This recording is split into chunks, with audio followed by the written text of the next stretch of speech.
Belinda and HarperAudio Australia present this unabridged recording of Hester Hitchins and the Falling Stars, written by Catherine Norton and read by Emily Wheaton.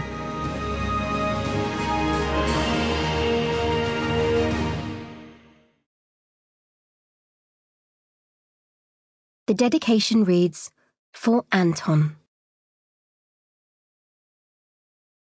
1. Eight-tailed cat. Once, a girl called Hester Hitchins was sent to live with her Uncle Henry. Hester had 2 brothers and 2 sisters, and they were sent to live with Uncle Henry too. This was because their mother and father had both died very recently. Their uncle lived south of the river in a tall and rickety terrace and was a rope maker by trade, although the sign outside his workshop said cordage manufacturer. Uncle Henry had no family of his own, and Joyce, the eldest of the newly orphaned siblings, said it was no small thing to take on 5 children when you weren't even married. But Joyce always thought the best of people. For her part, Hester suspected he had not acted out of kindness, but rather with an eye for free labour. And indeed, on arrival, the children were all taken out of school.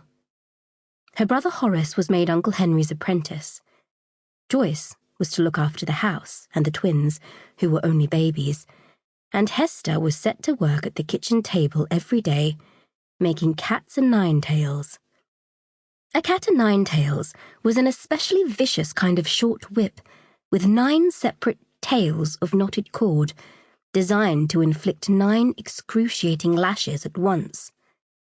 There was a big market for them, given all the people who needed to be kept in line: disgruntled crews on ships' rations, colonies full of convicts, and enslaved plantation workers.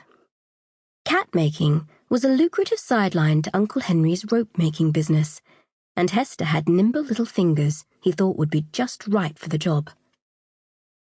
What kind of person, wondered Hester with a shudder of disgust, invents a whip that can flog someone 9 times at once? Still, she did a beautiful job of them. The handles were neatly coiled. The tails were tightly braided. Her cats and nine-tails were perfect. Unless you looked closely and saw they only had 8 tails instead of 9.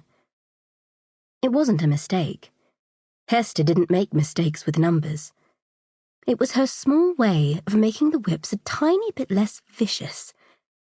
She didn't dare make them with fewer than 8 tails for fear it would be noticed. A whip that was 1/9 less cruel was all she could offer, but it was better than nothing. Hester begged Uncle Henry to send her back to school, but he said she'd had quite enough education for a girl her age, so she sat at the kitchen table amid the clanging of Joyce's pots and the wailing of the twins, who were named Annie and Will after their parents. She wove and knotted the whips until her fingertips were raw, and thought about how her life would be if she'd never had to move to Uncle Henry's. If their parents, who were meant to be in charge of everything, hadn't been exchanged for 2 squalling, wet-faced babies with the same names. Hester's father had been a sailor.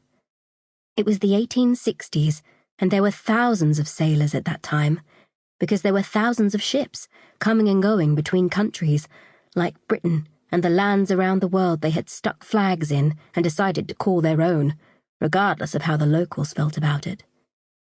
Some of these were sailing ships, and some of them were steamships.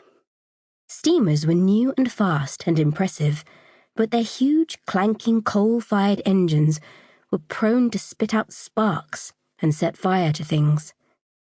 The 1860s was also the age of extremely enormous skirts, held up by a kind of cage called a crinoline.